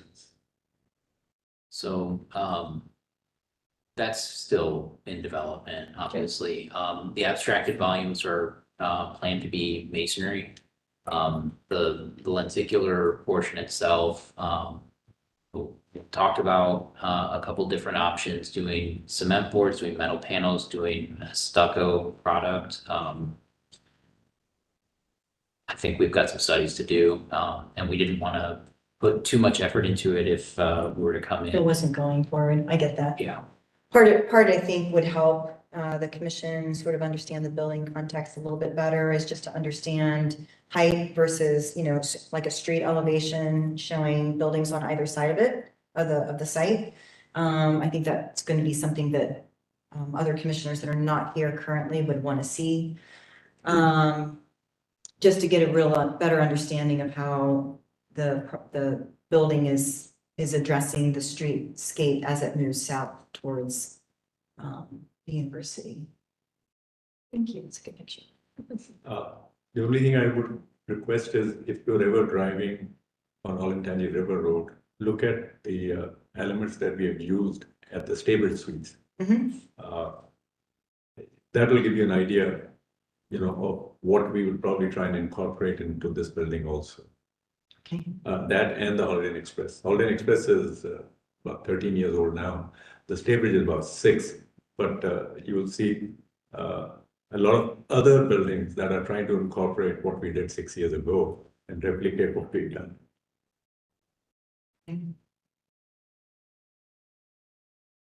I'll let you guys start. You really articulated, so in between if we can go back to the abstracted versus articular again, you really articulated something that was in my mind, but not quite coming across when you talked about the simplicity of that, and particularly using, the adjective of refreshing. I think there's a kind of pure geometry to that is, that frankly, we're not seeing on a lot of buildings. We're seeing a great, the plinth effect we're seeing a lot. I really, I think there's a real, I think that building would stand out more distinctively on the street. Yeah, I don't disagree. I feel as though maybe the plinth idea is maybe overused a bit and not used well. Because it's not really developed in a way that we know the tripartite building has been developed throughout history. And now it's put there because everybody thinks, oh, that's going to bring the scale down, so we're going to do it. And what you were talking about, just articulating some of the inset areas, I think you could have a really beautiful concept there to be able to be the gateway heading south. Now, keep in mind, you also are at the gateway going north, and you'll have a different mindset, right, with the residential neighborhood that you're going to get pushback on, right? So how do you address those questions and concerns that they're going to have? It's going to happen. The opposite of your question earlier about the parking lot not being in your purview happens there. I don't want to be dismissive about it, but we're coming to you all for the building. Sure. Understood. I guess the only comment, I mean, to me, the devil's in the detail. I mean, I don't have a strong aversion. There's nothing like, oh my God, this is, I think the devil's in the detail. I think previously, you know, I've said that, you know, I can get behind the massing done right, the height. I mean, you know, what is the cornice lines and all that. I know you guys don't have that all figured out. I think having some of that setback, and I think there's a lot of things that improve from the last one, but the devil will be in the detail on the materials and how they interact and Yes, it definitely will. but I mean, to kind of summarize, I mean, the site plan, you know, the layout of the parking, we've generally always been there. I think Lori had said, you know, how the building's sited is much better. We're moving in the right direction. But we'll need more to kind of refine on the architecture. So what I've heard is that there's maybe a little more preference for the lenticular scheme as an approach, but not necessarily ruling out the abstracted volumes. Okay. I guess I would say I'm just really intrigued by the lenticular scheme in a way that I don't object to the other, but I'm less intrigued by it. I know it's a pretty soft, a soft rationale, but. And I'm less in favor of plan extrusion. So if there were some things that we could see that wasn't always to plan extrusion, that might be also commendable.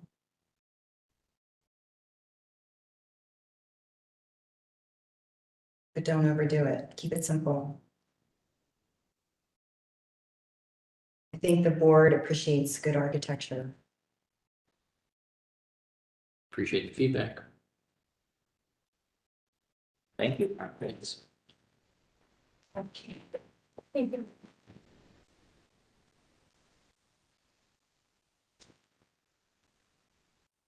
With that, we'll move on to our final conceptual application for today, which is UID 23-07-013, 199 East 15th Avenue. I'll ask the applicants to come forward and Stephanie present the staff report. Thank you.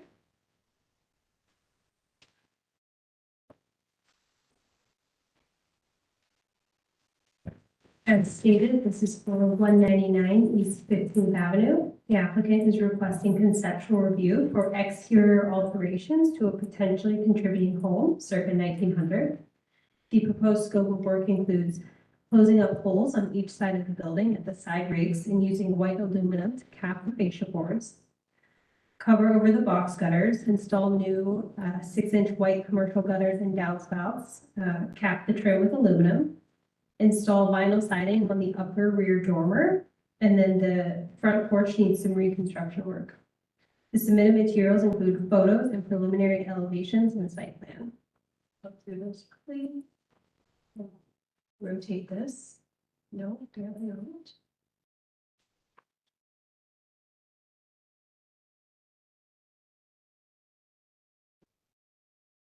We'd all just turn our heads a little. So this is their preliminary site plan showing the existing home, the porch. There's an addition on the back.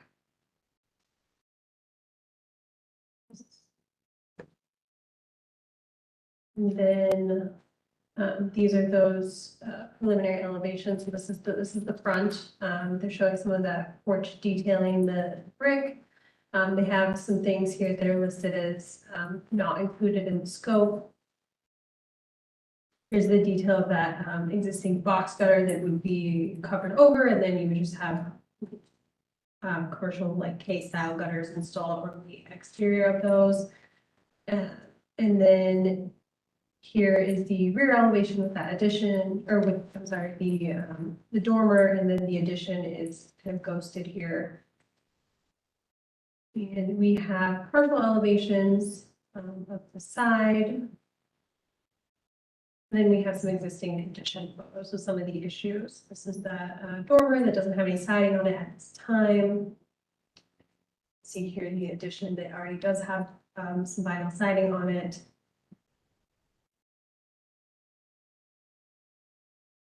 Here's the porch.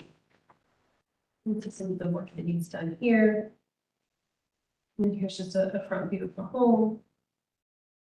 Some detail of the porch. So with that, the proposal is generally inconsistent with the university district plan. The plan recommends that original architectural features be maintained and discourage the removal of such elements, including box gutters. The plan also recommends the use of high-quality materials. As such, staff recommends the applicant revise the proposed scope of work to replace any deteriorated fascia boards like for like with the same material and paint to match existing, repairing the existing box gutters, utilizing a higher quality material on the dormer, i.e. wood siding, fiber cement, etc., and then reconstructing the front porch elements as needed to match the original character, corbels, roof line, railing, etc. Before returning for action, the applicant will need to provide a dimensioned site plan, elevations of all both sides of the buildings, and material specification. No recommendation at this time, as this is conceptual. Thank you. Any questions for staff? Was this, I mean, how did this come about? Because the work is ongoing. Was this, they didn't? That would probably be a better question for the applicant. Seeing that there's no one in the public, we won't ask any public to speak. But we would like the applicants, if you could state your name and your affiliation for the case. Yes, I'm Peter Elhart. I'm involved as a property manager. Todd Cannon, I'm the project manager for the new work. Please raise your right hand. You swear or affirm to tell the truth, the whole truth, nothing but the truth? I do. I do. If you can maybe answer, any question. Yeah, so I mean, typically, our part of the process would happen before permit drawings are submitted to the city and work actually began. But looks like you've got work on the dormer. Was the dormer existing? Is the dormer part of the addition? The dormer is existing. Okay. So basically, nothing, what's changing in the architecture is you're replanning. So the dormer was existing, but you resheathed it because the zip system's new. That's correct. So you took it down to framing, or? I'm trying to understand how this came about, I guess. Yes, to keep it short, there was a lot of pressure from the city, from zoning, to deal with bare wood. The dormer is south facing. It had been through a lot, and it wasn't just a matter of painting. So it came down to basically resheathing. You took out the siding, the sheathing was rotted, and so you had to redo the sheathing. You put in the new zip system. So you had to, is that kind of what happened? Correct, and this went beyond our expectations. That's why there's no permit application at that time. Makes sense, yeah, I just remember. I mean, I guess my take on the thing is, I mean, the dormer is on the rear of the building, the back portion is vinyl. So I'm not gonna complain if the dormer is in vinyl. I get staff's concern for a bit of quality material, but it's on the backside and stuff's expensive. Box gutters are problematic, so I'm a little sympathetic to, I mean, the drawing, and Lori, you do lots of residential, so please weigh in here. It seems like what the sketch does is it tries to replicate the profile mostly. So I guess, and I'd like to hear Lori's thoughts, but I'd be inclined to let them go on the box gutter. I think staff recommendation on rebuilding the porch fascia the replacing kind is a good one, since it faces the public front and yeah, it's gonna be a feature that you'll definitely see from the street. So the porch, we're not going to do any metal on. It would just be repair rotted wood since it's front facing. We're not, the only thing on the front that we're proposing is the upper box gutter. And the only thing you would see would be a new 6-inch K-style gutter across the top. Everything else is gonna be like for like on the front. What we proposed on the left and the right, I think, was it animals you were having get into the sides in the wood? Or is it just rot? It's been a while since we did this quote, so it's. Right on the sides in what I suppose is the top layer of colonial trim. That's a cedar trim. And over the years would have some rodent problems. Each time that occurs, there's a considerable cost of probably several thousands just to get up and repair it. Not to mention, I've taken samples of the trim to various vendors, and it would be a custom trim order. So the thought is, if we're able to fabricate a similar shape or like the colonial trim in or like cladding in aluminum, that would sort of improve our maintenance without altering the aesthetic.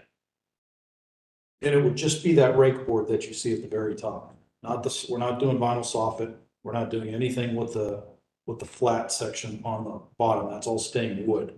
But where the animals are getting in and chewing through that wood at the top, the metal will keep them from getting in. That, a 40-foot ladder won't even reach the very top of this roof. We have to run a lift to do this. And we felt that since they're on the sides of the buildings, if we could do it once, do it right with metal, and again, just on the sides, the owner wouldn't have to keep on trying to replace or patch the wood where these animals are getting it. So you're talking just the sides where the rake is? The rake is right below the roof line, that's it. And we have a brake machine where we can bend the metal, so like it's not flat. Will it be white? We can add some texture, yes, white. It's the height is just amazing how high it is to get up there. I mean, I'm sympathetic. I work on these types of houses all the time. The box gutter, where is that location? There's one on the back, one on the front, just on the second level at the top. Can you go to the front? I'm more worried about the front. Yeah, so that's the back right Yeah. there. And then the front looks identical to that. If you can get a picture of them. I don't know if we have a picture of the front looking down into it, but it's, you can see the dental molding, it would be right above that. And we're not touching the dormers up on top of that either. That's not being done right now. I guess my concern is I really don't want to see a K gutter across the front of the house. There, yeah, that's a good picture. So okay with the back, front reline if possible. I'm thinking. It's difficult because this house has obviously been well loved. It's gone through a lot of history. And that's a part of owning these older homes in these historic districts. That you're challenged to maintain them and maintain them in a way that's consistent with the guidelines. I think I'm inclined to request that the box gutters be rebuilt. I'm okay with the metal breaking on the rakes. On the rear dormer, can we go to the rear elevations? The actual drawings or the photos? Well, that's fine right there. So I'm just looking at sort of what's happened over time, right? All of those additions to the rear are vinyl, but the dormer appears to be, I don't know that it was original, but it's definitely affecting the existing home, which is the one that we're really worried about and concerned about. I think you should need to put the appropriate siding on it and not use vinyl on that. Like a white hardy.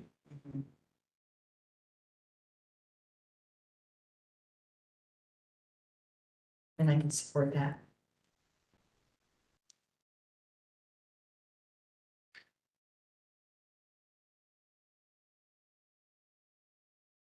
I really defer my comments to you and Keohane, if this is a really detailed analysis. I think your two opinions are probably. But, I mean, I agree. Lori's a little more stringent than me, but her comments are good ones, and she does way more residential than I do. I would say follow what she said.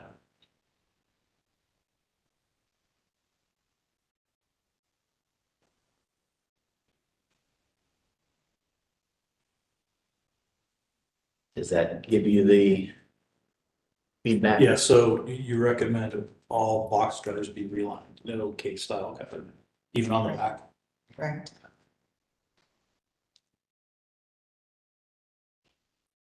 I think that's an important appearance element.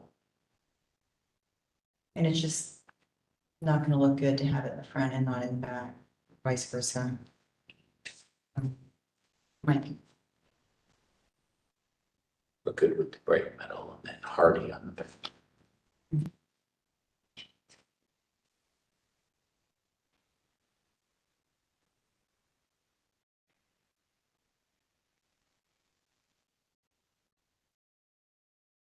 The only other staff comment was related to reconstructing those porch elements. Yeah. Is there any opposition to encouraging them to do that? No. And they said like for like. Yep. Like for like, yeah.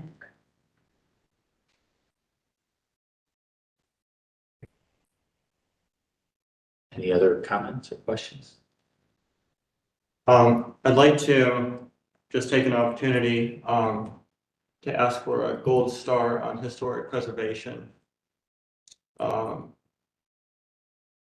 If there was a gold star to give out, because we've sort of avoided doing, unnecessary, work on this.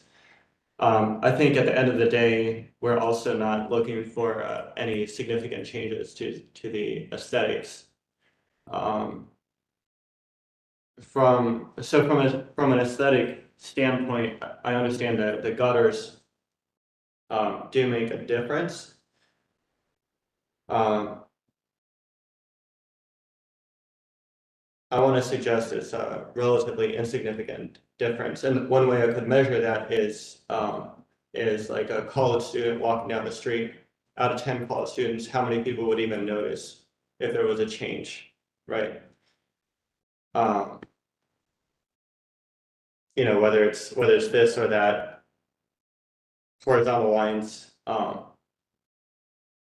would, and I'm a simple person. I'm coming at this from a maintenance perspective, so I understand who I'm talking with. The other side of it is the maintenance aspect. I've been involved with this building for 6 years. A modern gutter, when it fails, and I'm not sure if modern gutter fails, but modern gutter would overflow and would have moisture in the basement, would be about the extent of the failure of a modern gutter. With the box gutters, they don't let us know when they fail.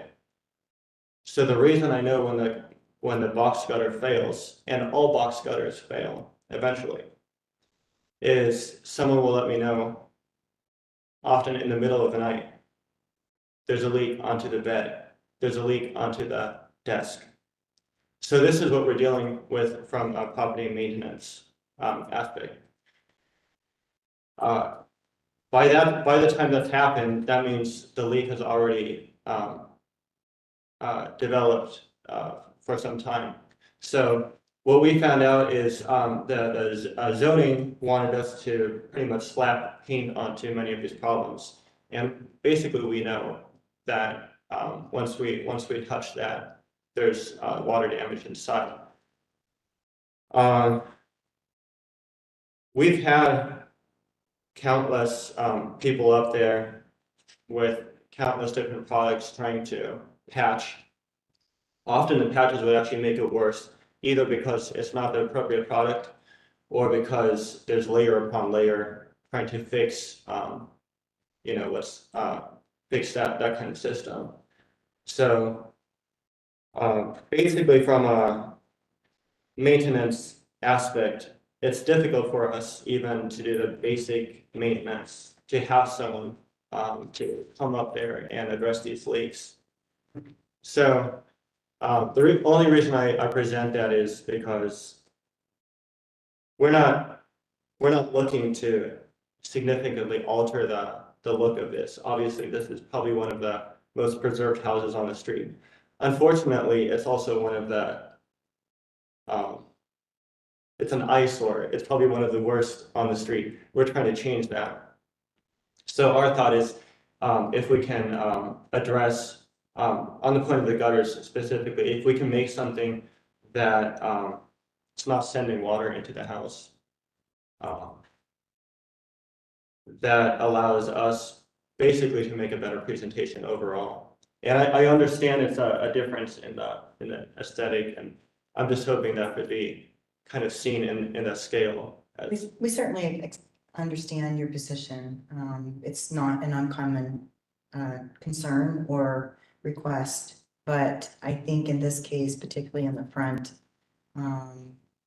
we have to maintain the character, and the box gutters are an architectural feature of the property. But I think it needs to be maintained. That would be detrimental if we kind of reverse that idea.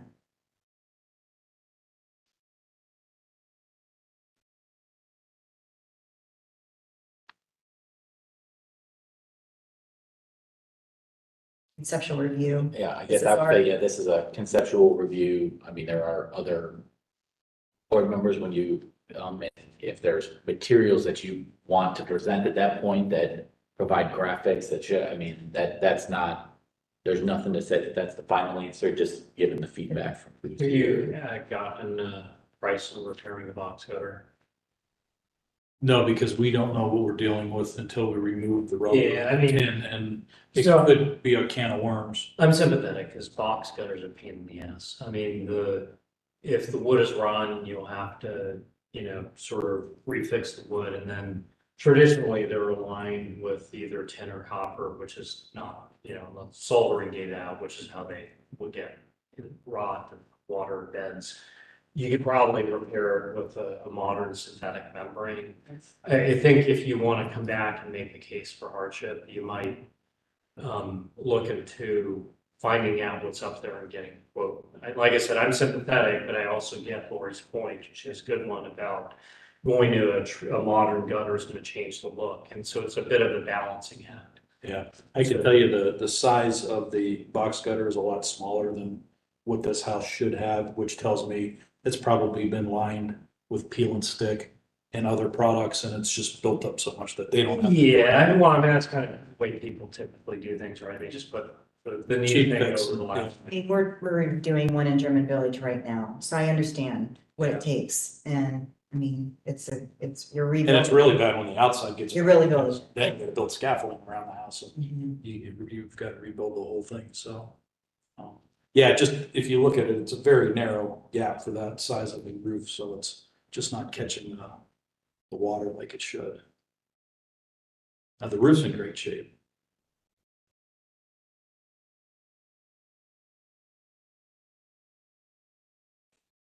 So come back with quotes and ideas, and we'll be able to give you better feedback or a review.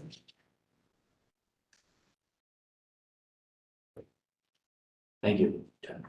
Thank you.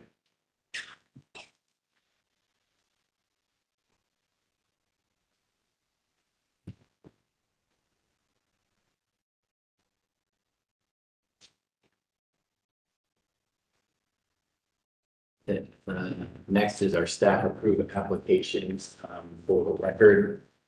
I don't know if I don't need to read each one, do it. And are there any questions for staff? I'm gonna give the staff approved applications. Do we need to make a motion to approve? Is there a motion to approve the staff approved? So moved. Second? I don't like a lot of seconds. Who would go? Aquas. You'll second. Okay. Thank you. All right, Mr. Fleming? Yeah. Ms. Gunzelman? Yes. Mr. Sublette? Yes. And Mr. Smansky? Yes. Motion carries. Next on the agenda is other business, proposed rescheduling of the September meeting.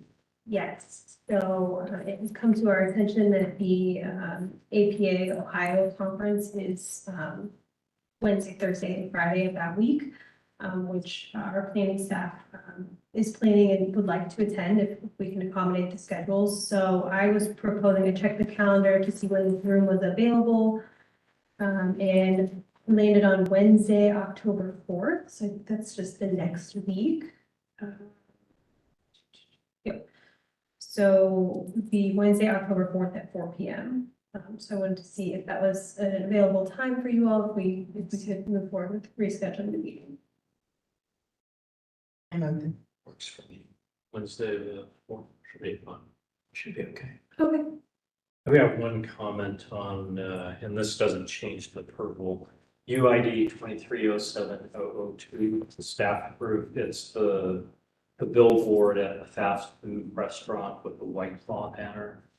The story, I don't know if this is true or not, from Pasquale, who's on the board, is that this was allowed through with the idea that the advertising had to be quote unquote artistic. It's just, you might want to see if you can dig up the original case from a long, long time ago and see what it says. It Okay. might be useful. Okay. There's murals on the billboards owned by David Hodge, one of the real estate lawyers, and he and Pasquale would always get into it about what the appropriate artwork was.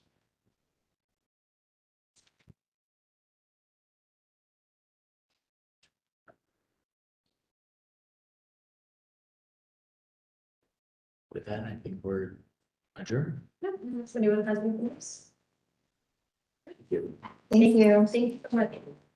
Turn from this appeal to me, to you, on the chief. Well, you can take my rescue by saying, he wasn't around. The 16th.